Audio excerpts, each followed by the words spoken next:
Essuah met in the St. Anthony of Padua Catholic Church, Zikobo #1. Before the church, I will be on YouTube. Now, oh, the Catholic TV. Oh, I can't be subscribe. Don't be allowed, not only me out today. The program be on the Catholic TV or Bania, without the ask.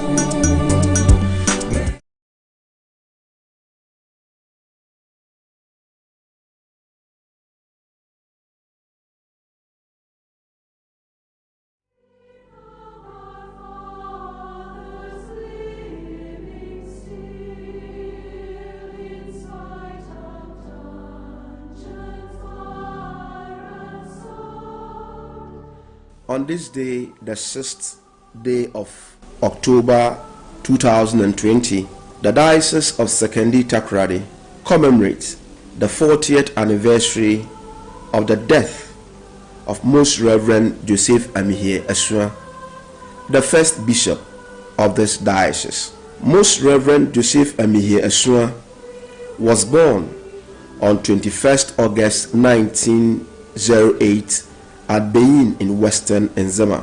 The young Essuah entered St. Teresa's Seminary in 1930 and was ordained a Catholic priest on 13th December 1942. He later continued his studies at Cork University in Ireland, obtaining a Bachelor of Arts degree in history. His working life as a priest found him engaged most of the time as a teacher. He taught at St. Teresa's Seminary Emisano, St. John's School Sekondi, St. Mary's Training College, now St. Mary's Boys Senior High School, Apawan. The crown jewel of his teaching career was his appointment as the headmaster of St. Augustine's College, Cape Coast. Bishop Essuah was indeed truly a trailblazer. He was the first Ghanaian headmaster of St. Augustine's College, the first Ghanaian bishop of Kumasi Diocese, and the first bishop of the Catholic Diocese of Sekondi Takoradi. Commemorating his anniversary today, let us listen to the apostolic administrator of this diocese on how he describes the first bishop of this diocese. Good morning, Christ faithful. I thank you all today for having said masses for our late bishop, the very first one of the diocese, in the person of Most Reverend Joseph Amihie Essuah. Today marks the 40th anniversary of his death. You know, this diocese was carved from the Archdiocese of Cape Coast in November 1969. And as you all well know, last year we beautifully celebrated a year-long jubilee, climaxing it in December last year. Marking 50 years means 50 years of existence, and we started this life as a diocese with Most Reverend Joseph Amihie Essuah. Personally, being young as I am, I don't think I have close personal memories about him. But when I started out in the Manor Seminary, he was the bishop of this diocese. Actually, he confirmed me too. But as a Manor Seminarian, we hardly had contacts with our bishops then. But I've heard beautiful stories told about him, his life as a bishop of this diocese, and even prior to becoming here as the bishop. He was the bishop of Kumasi then. He is known to be a disciplinarian, a man of order. With him, the rule of order was in fact the order of the day. As the first bishop, he laid down the very foundations upon which we are building today. So if we see a glorious diocese like ours today, we give the credit to him, mostly to him, for laying down the right foundations upon which we can continue the work in our time. Today, we have asked all parishes to say masses in his memory, to pray for his soul, the repose of his soul. And we thank the communications office of the diocese for making it possible for some priests who really knew him personally to come and give their personal testimony of him. I stand on behalf of all the clergy, the religious, and Christ faithful of the diocese in paying tribute to our beloved father, founding father of the Catholic Diocese of Sekondi Takoradi. May God bless him, and may his memory continue to live in our hearts and minds, especially as we strive to build the church in this part of the diocese, being inspired by the theme for our Jubilee celebration. We are all builders. You carry a big stone, I carry a small stone, but we are all important. As we build a structure, let us know the very foundations upon which we are building. And one of the foundation stones is indeed Most Reverend Joseph Amihie Essuah. May God bless him, keep him safe, and may God bless this beautiful diocese of Sekondi Takoradi, which we have inherited from our Father. Thank you, and have a good day. This is our very Reverend Father Paul Essuah Bebudu, who was ordained by the late Bishop Essuah in 1976, describes him. Bishop Essuah was a man of prayer. He lived an austere life and was selfless. He gave his very self in the service of his Creator and his fellow human being. You could see the image of Christ in him, never looking for any praise, but doing all for the greater glory of God. He created an awareness of living up to one's call to the priesthood and treasuring the priesthood to the end. Now is the time for us to listen to the description of Bishop Essuah's ministry by Monsignor James Margaret Misun, who was the last to be ordained a priest by Bishop Essuah in this diocese. In 1869, Sekondi Takoradi Diocese was formed out of Cape Coast Archdiocese, and the bishop from Kumasi, then Most Reverend Joseph Amihie Essuah, was brought down to be the first bishop of the diocese. In 1970, he ordained new priests. May they rest in peace. Monsignor John Adade and Very Reverend Lucas Bina. In 1980, he ordained myself, Monsignor James Margaret Mason, Albert Yankee, and Peter Effie. May he rest in peace. We were the last ordinandi of Bishop Essuah. Bishop Essuah was a principled person, a self-disciplined man, and very punctual. People timed him to set their watch, because if you said he was coming to you at 3 o'clock, exactly 3 o'clock, he was at your door. He loved his flock, respected his priests, and worked diligently with them. He was really pastoral conscious. If bishop visited any parish, he would choose 2 other outstations, and his homilies were always the same. He never added nor took anything out. So close to his priests that every quarterly you have to report to him with your statistics, and he will go through your statistics and go through your accounts. If anybody reported somebody to him, he will call the person and the person who reported and sit them down.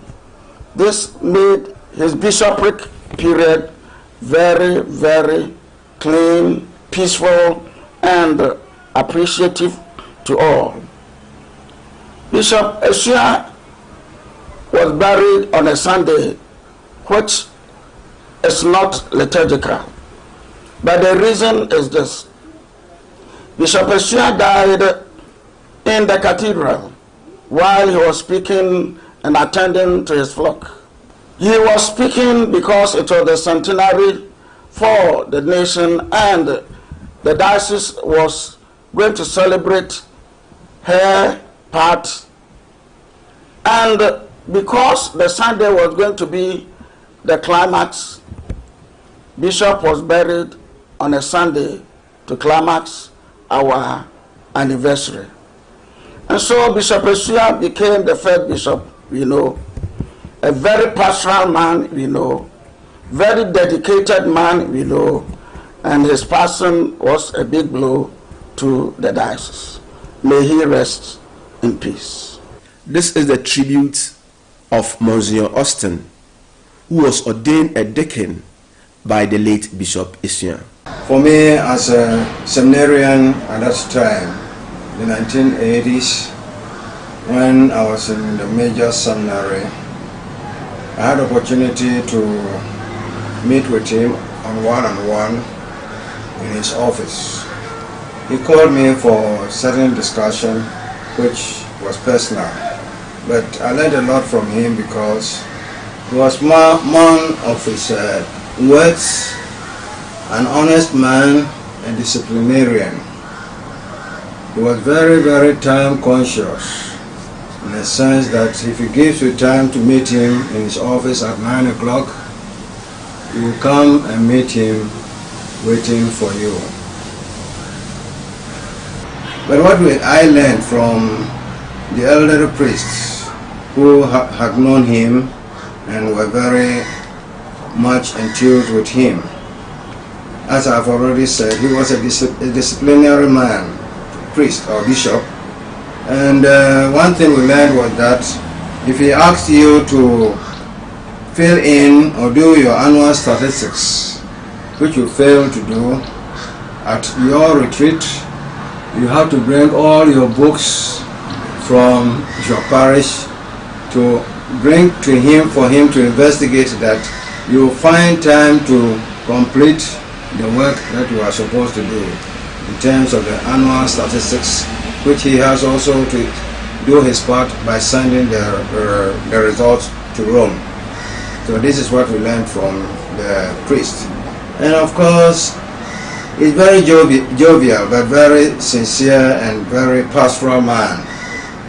As I've mentioned about his time consciousness, when he goes on pastoral work, the people will wait at the outskirts of the town if they are to wait for him around 4 o'clock.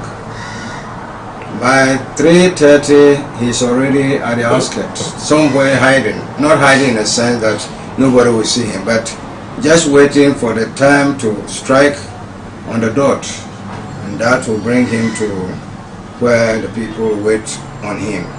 So these are some of the little things that we learned.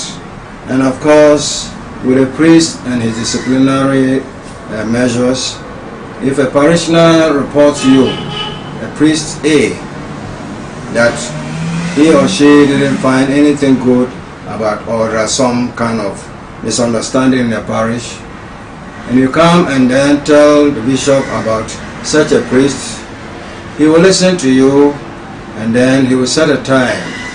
If you come, let's say on Monday, he said next week if you have the time, to come and meet with me at the office at 9 o'clock. But in the meantime, how, in those days we didn't even have, the telephone wasn't so as efficient as it was, but he would still find time to inform the priest who had been reported to come and meet with him also the next week on Monday at 9 o'clock in his office. So you have no idea what the person is coming. But the point is that he wouldn't just take any decision without listening to whoever had reported. So at that time, the person who would come will be in the office, and then when you come, and then you will give your amanier to him that I've been here last week and you invited me to come and then share some ideas with you. So okay, then wait for me, I just want to call the priest involved. So the priest is already in the next in one of the rooms, and then he'll come, and then at that time you come and sit in the office. So already, if what you came to tell him was a fact, you wouldn't fear. But if you just kind of making it up, then you have something to talk about, because there, humanly speaking, when you see a person sitting in the same room face to face and asking, the bishop is asking, okay, you came, so could you give me the gist of what you came to tell me? Then that will be the bone of contention. So when everything is settled, the bishop will say, okay, you can go. Whatever the situation, at least he has put some measures for you to know that he will not take any decision without even inviting you and the one who is involved. And so that is what we learned, and that actually killed certain things which weren't too good in his office. How did we lose Bishop Essuah on that fateful day of 6 October in 1980? Catechist Eshen of the Star of the Sea Cathedral narrates to us the incidents of that day. It's a oh yeah, fe at my house the orchard. Na emi catechist war imbo a proper assault ficus in the Star of the Sea Cathedral.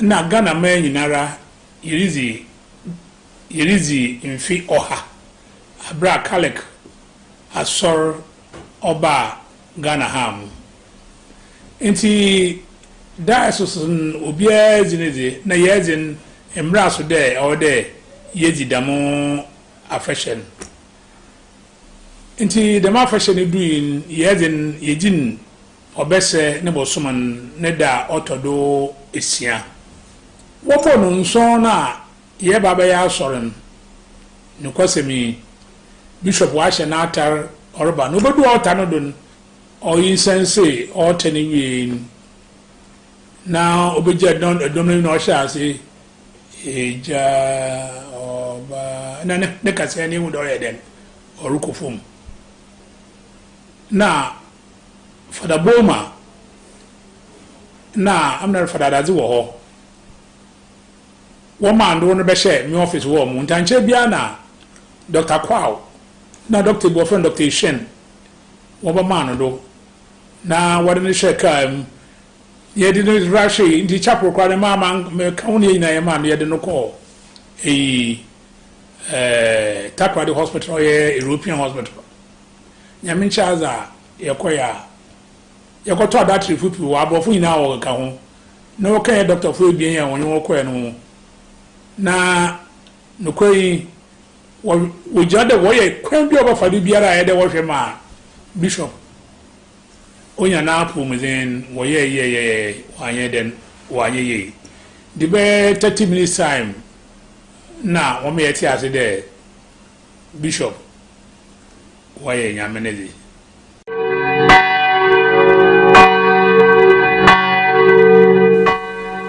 On this day, as we commemorate the 40th anniversary of his death, may the soul of Most Reverend Joseph Amihie Essuah and the souls of all the faithful departed, through the loving mercy of God, rest in peace. Amen.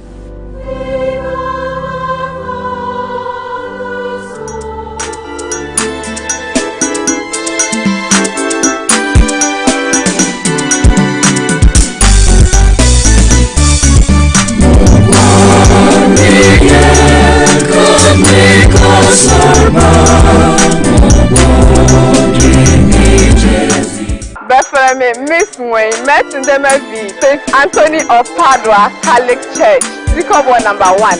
Report the channel Ayodiala Eho YouTube. Now sector the Catholic TV.